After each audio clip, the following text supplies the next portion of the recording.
सभी लोग जानना चाहते हैं कि हमारे आसपास रहने वाले लोग अच्छे हैं या नहीं, उनका स्वभाव कैसा है। किसी भी व्यक्ति को परखने के लिए आचार्य चाणक्य ने एक सटीक नीति बताई है। यदि इस नीति में बताई गई बातों के आधार पर किसी स्त्री या पुरुष को परखेंगे तो व्यक्ति के संबंध में सही जानकारी प्राप्त की जा सकती है।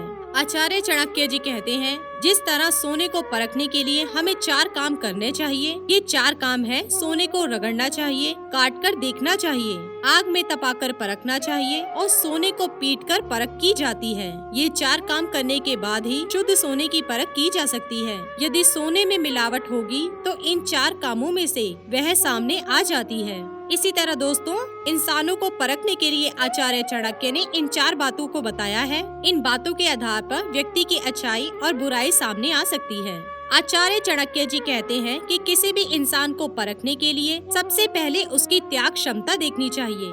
यदि कोई व्यक्ति दूसरों के सुख के लिए खुद के सुख का त्याग कर सकता है तो वह निसंदेह श्रेष्ठ व्यक्ति होता है। जिन लोगों में त्याग की भावना के अभाव होता है वे कभी भी श्रेष्ठ इंसान नहीं बन पाते हैं। त्याग की भावना के बिना व्यक्ति किसी का भला नहीं कर पाता है। इंसान को परखने की प्रक्रिया में दूसरी बात चरित्र देखना चाहिए। जिन लोगों का चरित्र बेदाग है, यानी जो लोग बुराइयों से दूर रहते हैं और दूसरों के प्रति गलत भावनाएं नहीं रखते हैं, वे श्रेष्ठ होते हैं। यदि किसी व्यक्ति का चरित्र दूषित है और विचार पवित्र नहीं है तो उनसे दूर रहना चाहिए। चाणक्य जी ने परखने की प्रक्रिया में तीसरी बात बताई है, व्यक्ति के गुण देखने चाहिए। सामान्यतः सभी लोगों में कुछ गुण और कुछ अवगुण होते हैं, लेकिन जिन लोगों में अवगुण अधिक होते हैं उनसे दूर रहना चाहिए। अवगुण यानी अधिक क्रोध करना, बात बात पर झूठ बोलना, दूसरों का अपमान करना, अहंकार आदि। जिन लोगों में ऐसे अवगुण होते हैं वे श्रेष्ठ इंसान नहीं जाने जाते। दोस्तों, चाणक्य जी कहते हैं, किसी इंसान के कामों का भी अवलोकन करना चाहिए। यदि कोई व्यक्ति गलत तरीके से धन अर्जित करता है या आध्यात्मिक काम करता है तो उन लोगों से दूर रहना श्रेष्ठ होता है। गलत काम करने वाला इंसान अपने आसपास रहने वाले लोगों पर भी बुरा असर डालता है।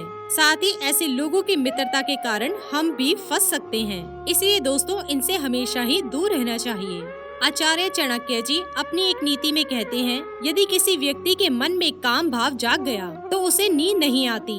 जब तक कामी व्यक्ति की काम भावना तृप्त नहीं हो जाती तब तक वो सो नहीं सकता। काम भावना इंसान के मन को अशांत कर देती है और कामी किसी भी कार्य को ठीक से नहीं कर पाता। यह भावना स्त्री और पुरुष दोनों की नींद उड़ा देती है। चाणक्य जी कहते हैं, जब किसी स्त्री या पुरुष की शत्रुता बहुत ही बलवान व्यक्ति से हो जाती है तो उसकी नींद उड़ जाती है। निर्बल और साधनहीन व्यक्ति हर पल बलवान शत्रु से बचने के उपाय सोचता रहता है। उसे हमेशा यह भय सताता है कि कहीं बलवान शत्रु की वजह से कोई अनहोनी ना हो जाए। आचार्य चाणक्य जी अपनी एक और नीति में कहते हैं, यदि किसी व्यक्ति का सब कुछ छीन लिया गया हो तो उसकी रातों की नींद उड़ जाती है। ऐसा इंसान ना तो चैन से जी पाता है और ना ही सो पाता है। इस परिस्थिति में व्यक्ति हर पल छीनी हुई वस्तुओं को पुनः पाने की योजनाएं बनाता रहता है। जब तक वह अपनी वस्तुएं पुनः पा नहीं लेता है तब तक उसे नींद नहीं आती है। आगे आचार्य चाणक्य जी कहते हैं, यदि किसी व्यक्ति की प्रवृत्ति चोरी की है, जो चोरी करके ही अपने उदर की पूर्ति करता है, जिसे चोरी करने की आदत पड़ गई है, जो दूसरों का धन चुराने की योजनाएं बनाता रहता है, उसे नींद नहीं आती है। चोर हमेशा रात में चोरी करता है और दिन में इस बात से डरता है कि कहीं उसकी चोरी पकड़ी न जाए। इस वजह से उसकी नींद भी उड़ जाती है। आगे आचार्य जी कहते हैं, हमेशा स्वस्थ रहना मनुष्य जीवन का सबसे बड़ा वरदान होता है। जो मनुष्य ज्यादा से ज्यादा समय बीमारियों की गिरफ्त में रहता है उसे कई परेशानियों का सामना करना पड़ता है। बीमार मनुष्य कोई भी काम ठीक से नहीं कर पाता। ऐसे मनुष्य को अपने शरीर के साथ साथ धन का भी नुकसान उठाना पड़ता है। इसीलिए कहा जाता है कि बीमारियों से बचे रहना सबसे बड़ा सुख होता है।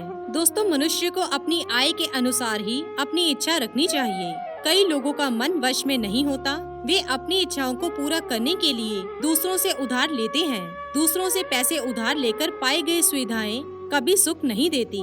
कई बार लोग अपना लिया हुआ कर्ज चुका नहीं पाते और अपने साथ साथ अपने परिवार को भी परेशानी में डाल देते हैं। जो मनुष्य हमेशा कर्ज से बचा रहता है वह बहुत ही सुखी होता है।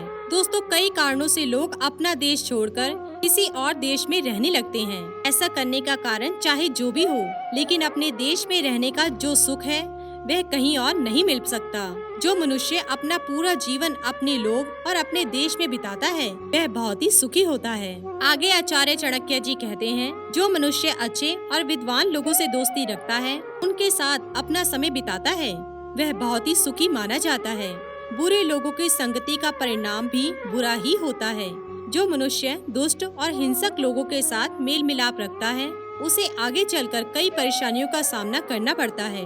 इसीलिए जिसकी दोस्ती अच्छे लोगों के साथ होती है वह बहुत ही सुखी होता है। जो मनुष्य अपना और अपने परिवार का जीवन व्यापन करने के लिए खुद धन कमाने के काबिल होता है वह बहुत ही सुखी माना जाता है। कई लोग अपना जीवन चलाने के लिए दूसरों पर निर्भर रहते हैं। ऐसे लोगों का ना तो स्वाभिमान होता है, ना ही दूसरों की नजर में सम्मान। इसलिए जो खुद मेहनत करके अपना जीवन चलाता है उसे सबसे सुखी माना जाता है। तो दोस्तों, ये थे आचार्य चाणक्य जी द्वारा बताए गए कुछ बेहद अनमोल विचार। इसी के साथ ही दोस्तों, अगर आपको ये वीडियो पसंद आया हो तो इसे आप लाइक कीजिए, अपने दोस्तों और रिश्तेदारों के साथ शेयर कीजिए और सब्सक्राइब कीजिए। साथ ही साथ बेल आइकन को प्रेस करें ताकि नया नोटिफिकेशन आप तक सबसे पहले पहुंच सके। धन्यवाद दोस्तों।